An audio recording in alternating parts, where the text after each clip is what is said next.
Hello everyone, আসসালামু আলাইকুম। Welcome back to my channel Homeocare. আমি ফাহমিদা চলে এলাম আপনাদের মাঝে একটি নতুন ভিডিও নিয়ে। আজকে আমি যে টপিকটি নিয়ে কথা বলবো তা হচ্ছে অ্যাকনি বা ব্রণ। অ্যাকনি আমাদের কেন হয়, এর রিস্ক ফ্যাক্টর, এর প্রকারভেদ এবং এর হোমিওপ্যাথিক মেডিসিন নিয়ে আজকে আলোচনা করব। আপনি যদি আমার চ্যানেলে নতুন হয়ে থাকেন, প্লিজ আমার চ্যানেলটি সাবস্ক্রাইব করে পাশের বেল বাটনটি প্রেস করে দিবেন, যেন আপনি আমার পরবর্তী নতুন নতুন ভিডিওর আপডেট পেতে থাকেন এবং সেখান থেকে বেনিফিটেড হতে পারেন।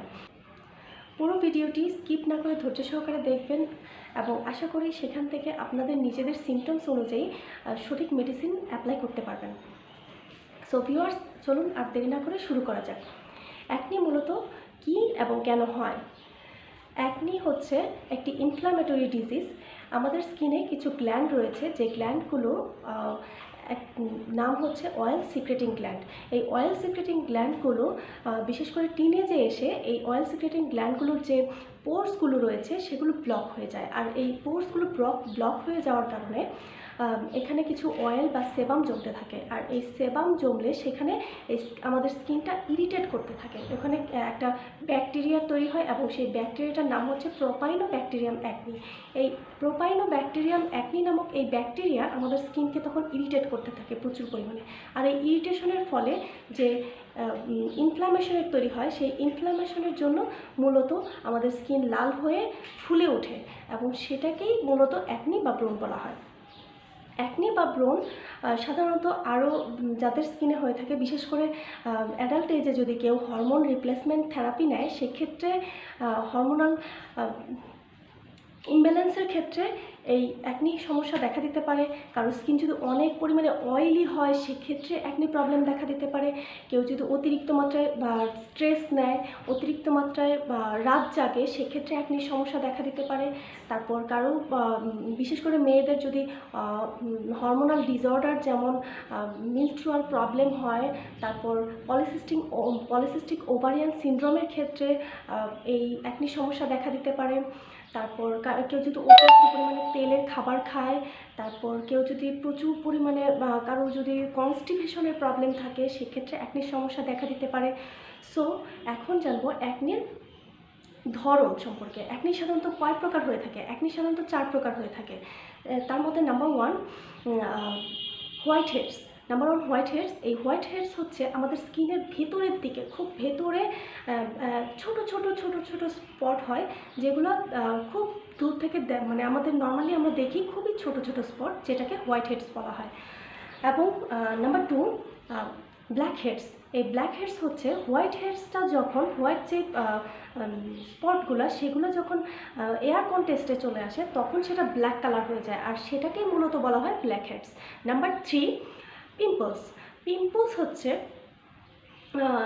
সেটাকেই বলা হয় যেটা যখন আমাদের স্কিনে লাল লাল দানা দানা হয়ে স্কিনের উপরে ভেসে ওঠে তখন, এবং অনেক সময় এটা পাকে, সেটাকেই মূলত আমরা পিম্পলস বলে থাকি। এবং সেক্ষেত্রে ইচিং হয়, তারপর আপনার ওখানে ইনফ্ল্যামেশন তৈরি হয়, সেজন্য ওটাকে বলা হয় পিম্পলস।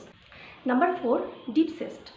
ডিপ সেস্ট হচ্ছে সেটা যখন আমাদের স্কিন ব্রণের ভিতরে বা পিম্পলসের ভিতরে যখন শাল ভিতরের দিকে দেবে যেতে চায়, ভিতরের দিকে শাল হয়ে যায় তখন, এবং হচ্ছে আপনার পেকে যায়, ওই সিচুয়েশনে তখন সেটাকে বলা হয় ডিপ সেস্ট। অ্যাকনি কোথায় কোথায় হতে পারে? অ্যাকনি সাধারণত আমাদের ফেসে, কপালে, গলায়, ঘাড়ে, পিঠে, আরও বিভিন্ন প্লেসে হতে পারে। অ্যাকনি সাধারণত একটা নর্মাল অ্যান্ড কমন ডিজিজ। এটি হলে এরকম ভয়ের কোনো কিছু নাই। সাধারণ সিম্পলি এটি আমাদের একটু স্পট তৈরি করতে পারে, বা ফেসে অনেক সময় ইরিটেশনের ফলে গর্ত হয়ে যেতে পারে। অ্যাকনির রিস্ক ফ্যাক্টর। অ্যাকনির রিস্ক ফ্যাক্টরগুলো হচ্ছে জেনেটিক, তারপর menstrual irregularity, hot weather, hot client, makeup, oil based makeup, এগুলো সাধারণত স্কিনের পোর্সগুলোকে ব্লক করে দিতে সহযোগিতা করে।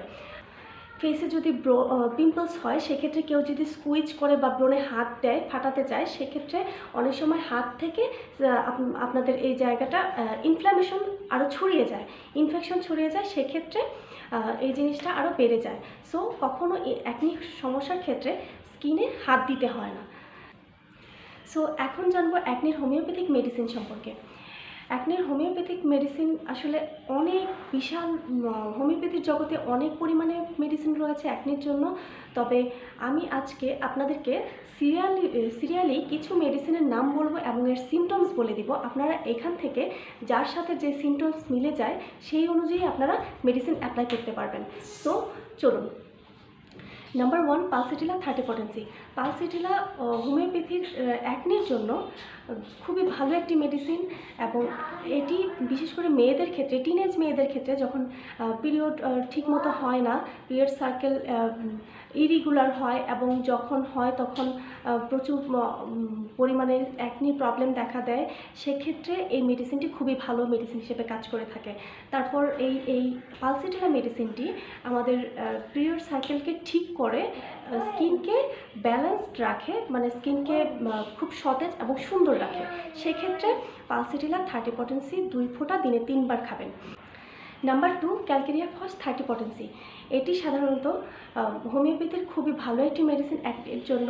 তবে এটি যাদের ক্ষেত্রে কাজ করে তারা হলো একটু ফ্যাটি হয়, যাদের পিরিয়ড সার্কেল ঠিক থাকে না, যখন পিরিয়ড হয় তখন অনেক বেশি পরিমাণে ফ্লো হয় এবং সেক্ষেত্রে তখন অ্যাকনি প্রবলেম দেখা দেয় এবং এই রকম সিচুয়েশনের ক্ষেত্রে আবার অনেক সময় তাদের কনস্টিপেশনের প্রবলেমও দেখা দেয়। সেক্ষেত্রে এই মেডিসিনটি ক্যালকেরিয়া ফস 30 পটেন্সি 2 ফোঁটা করে দিনে 3 বার খাবেন। Number 3, graphites 30 potency.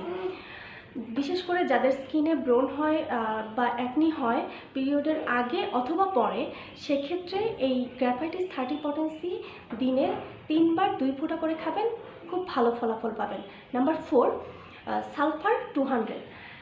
কারো যে কোনো ধরনের যদি স্কিন ইনফেকশন হয়, স্কিন ইনফেকশনের ক্ষেত্রে এই সালফার 200 2 ফোঁটা করে সকালে এবং রাতে খাবেন, সেক্ষেত্রে খুব ভালো ফল পাবেন।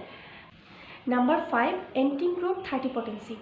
কারো যদি ফেসে অথবা গলায় ঘাড়ে রেড কালারের ছোট ছোট পিম্পলস হয় এবং অথবা জিভে ছোট ছোট সাদা সাদা ফুসকুড়ির মতো হয়, সেক্ষেত্রে antim crud 30 পটেন্সি 2 ফোঁটা দিনে 3 বার খাবেন, সেক্ষেত্রে খুব ভালো ফল পাবেন। Number 6, natrum 30 potency. কারো যদি স্কিন অনেক পরিমাণে অয়েলি হয়, অয়েলি হওয়ার কারণে যদি কারো অ্যাকনি সমস্যা দেখা দেয়, সেক্ষেত্রে natrum 30 পটেন্সি 2 ফোঁটা দিনে 3 বার খাবেন। Number 7, arnica 30 potency. কারো যদি স্কিনে একই জায়গায় বারবার পিম্পলস হয় এবং ইচিং হয় এবং সেই অথবা দুই পাশেই মানে টোটাল ফেসেই ইচিং হয় বা পিম্পলস হয় এবং সেখানে পেইন হতে থাকে, সেক্ষেত্রে আর্নিকা 30 পটেন্সি 2 ফোঁটা দিনে 3 বার করে খাবেন, সেক্ষেত্রে খুব ভালো ফল পাবেন। সো ভিউয়ার্স, আজকে এ পর্যন্তই।